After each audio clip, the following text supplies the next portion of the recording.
He used to walk into rooms and make grown men shake. He used to sit at the head of the longest table in the world, untouchable, unafraid, in complete control. Not anymore. Today, Vladimir Putin is running scared, hiding underground, eating in secret locations, sleeping in bunkers, surrounded by guards who he doesn't even trust. And for the first time in over 2 decades, people inside Russia are actually coming for him. Drones from Ukraine are reaching deeper into Russia than anyone ever thought possible. Assassins are taking out his most senior generals in broad daylight, right in the heart of Moscow. And his own allies, the very people who built his propaganda machine, are turning against him. Putin isn't leading Russia anymore. He's surviving it. And today, we're going to show you exactly how the walls are closing in on the man who thought he was invincible, and why the end of his regime may be closer than anyone dares to say out loud. Let's start with where Putin actually is right now. Not the Kremlin, not his palatial estate outside Moscow, not any of the dozen luxury residences that Russian taxpayers paid billions to build for him. He's underground.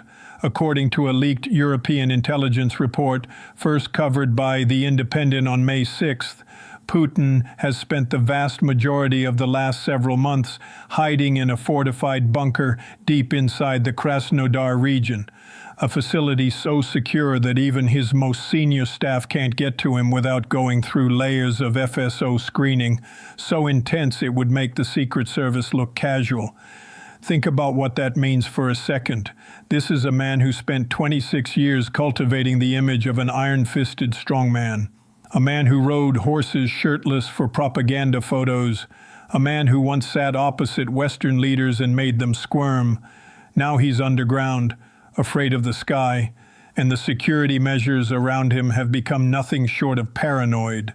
Every single person who works near Putin, cooks, photographers, drivers, even his personal bodyguards, gets screened to an obsessive degree. Their personal phones are confiscated. They're handed special bunker-safe devices that can't connect to the internet. They've essentially been cut off from the outside world, just like their boss. Why? Because Putin no longer trusts anyone. And when a leader stops trusting the people closest to him, that's not strength. That's the beginning of the end. There's also the matter of his residences, all of them abandoned. According to The Independent, Putin hasn't set foot in any of his palatial homes in Moscow or the Novgorod Oblast for months. Not since late December, when Russian state media claimed Ukraine had targeted one of his properties with a long-range drone strike. Ukraine denied the attack, called it propaganda, and they're probably right. But here's the thing. It doesn't matter whether Ukraine actually struck Putin's home or not. The fact that Putin believed it was possible was enough to send him scrambling underground, never to return to the luxurious lifestyle he once enjoyed. That's how rattled he is. And according to former MI6 chief Sir Richard Dearlove, Putin has gone even further than just hiding in bunkers. Dearlove says he is certain that Russia's president is now routinely using body doubles, sending lookalikes to public events so that he himself never has to break cover. The most powerful man in Russia is so afraid of being killed that he's sending other men to die in his place. If that doesn't tell you everything you need to know about the state of Putin's regime, nothing will. Now let's talk about why Putin is so afraid. Because it's not just paranoia, it's justified.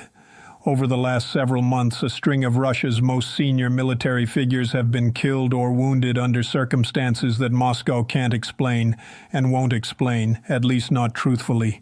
In February, Vladimir Alexeyev, the deputy head of Russian military intelligence, a man whose entire job is to see threats before they materialize, was shot by an unknown gunman. Let that sink in. The man in charge of Russia's military intelligence didn't see the threat coming for him. But Alexeyev's shooting was just the latest in a long chain of eliminations that has been sending shockwaves through the Kremlin. Back in 2024, Lieutenant General Igor Kirillov, the head of Russia's radiological, chemical, and biological defense forces, was killed when a bomb hidden inside a scooter detonated outside his Moscow apartment block. Someone knew exactly where he'd be. Someone got close enough to Moscow streets to plant a device, and then they disappeared without a trace. But the assassination that truly broke Putin's sense of security, the one that sent him diving into his bunker and never coming back out, happened in December 2025. Lieutenant General Fanil Sarvarov, former head of the Russian Army's Operational Training Department and a man considered a war hero for his service in Chechnya and Syria, was killed by a bomb planted underneath his car, right in the heart of Moscow. Sarvarov was rushed to hospital. He never made it out, and in the hours and days that followed, the Kremlin descended into chaos. Agencies started pointing fingers at each other, officials scrambled to avoid being blamed for the security failure, and Putin, watching all of this from whatever bunker he was hiding in, realized something terrifying. If they could get to Sarvarov, one of Russia's most protected generals, right in the middle of Moscow, they could get to anyone, including him. The response was immediate. Putin handed Russia's Federal Protective Service, the FSO, more power than it has ever had in its history. He personally amended regulations to extend enhanced security coverage to 10 of his highest-ranking generals. Checkpoints went up, movements were restricted, communication channels were locked down. But here's where it gets interesting. The Robert Lansing Institute, which tracks authoritarian regimes, noted something important about what happened next. The FSO used its new power to severely limit Putin's own movements, not just for his safety, but in a way that increasingly cuts him off from the levers of power. In plain English, the people protecting Putin may also be the people slowly making him irrelevant. One by one, the exits are being sealed. Now let's talk about Ukraine's drones, because they're doing something that nobody, not Western analysts, not NATO generals, not even Ukraine itself, fully predicted 18 months ago. They're reaching everywhere. In August of 2024, Ukraine launched just over 1,000 drones in a single month against Russian military targets. By July 2025, that number had tripled. And then, in March 2026, Ukraine's Air Force and Russia's own defense ministry both confirmed the same staggering figure. 7,000 long-range drones and missiles launched in a single month, striking targets deep inside Russian territory. 7,000. That's not a drone campaign anymore. That's a sustained aerial war being fought entirely on Russian soil. And the depth of these strikes is what truly has Putin shaking. The commander of Ukraine's unmanned systems forces, Robert Brovdy, stated on the record that territory up to 2,000 kilometers inside Russia is no longer safe from Ukraine's newest drone systems, 2,000 kilometers. To put that in perspective, that's roughly the distance from New York City to Denver. Ukraine is now capable of hitting targets that deep inside Russia with drones cheap enough to mass produce by the thousands. And the proof isn't just in words. On the night of May 5th, Russia was forced to issue air raid alerts across regions located more than 2,000 kilometers from the Ukrainian border. Airports in Moscow were shut down.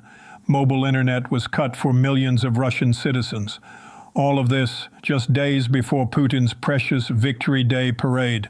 The narrative that Putin spent years building, that Russia was too vast, too powerful, too fortified for Ukraine to ever truly threaten, has been completely shattered. Russia's people hear the air raid sirens. They see the smoke rising from burning oil refineries. They watch airports shut down and wonder who gave the order. They know the truth, no matter how hard Putin tries to scrub it from their screens. And Putin knows they know. On May 4th, a Ukrainian drone slipped through Moscow's entire air defense network and struck the Mosfilm Tower in Moscow City, just 3 kilometers from Russia's own defense ministry. 3 kilometers. Ukraine wasn't just sending a message to Russia, it was sending a message directly to Putin. Wherever you are, we can find you. This is why Putin doesn't sleep in his own bed anymore. This is the military show, and we give you the full picture, not just the headlines.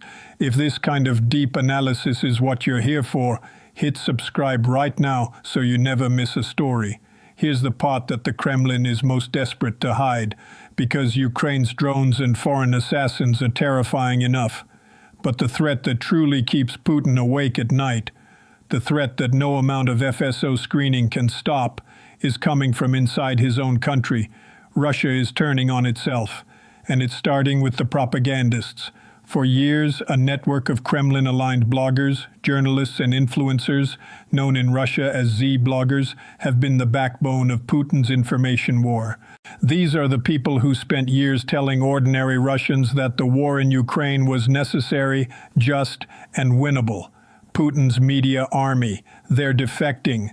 One of the loudest new anti-Putin voices belongs to Ilya Remeslo, a lawyer and longtime Kremlin loyalist who, in March 2026, published an explosive essay on his Telegram channel, which has around 90,000 followers, titled 5 Reasons Why I Stopped Supporting Vladimir Putin.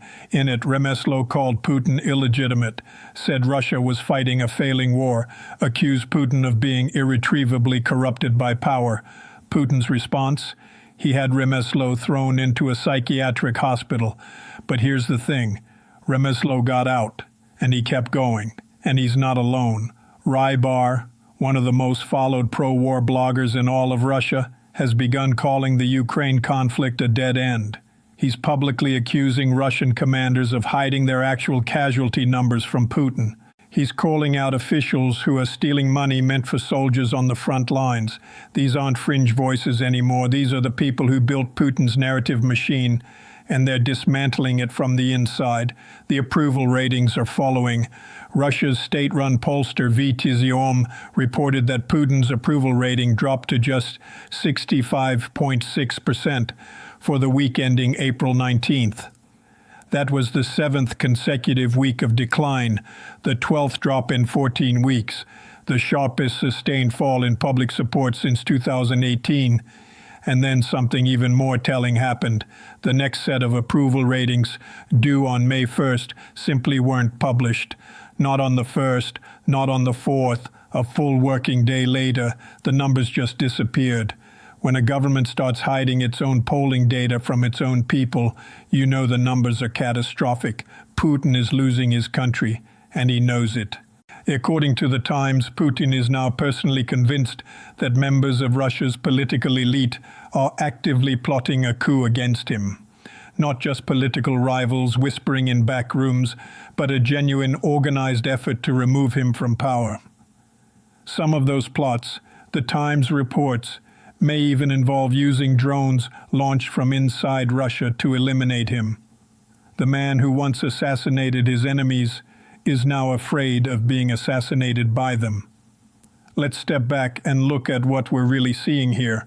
Putin is hiding in a bunker in the Krasnodar region because Ukraine's drones can reach anywhere in Russia. He abandoned every one of his luxury residences because he doesn't trust that his air defenses can stop a strike. His most senior generals are being assassinated on the streets of Moscow. His own propaganda machine is turning against him. His approval ratings are in free fall and the numbers are being hidden.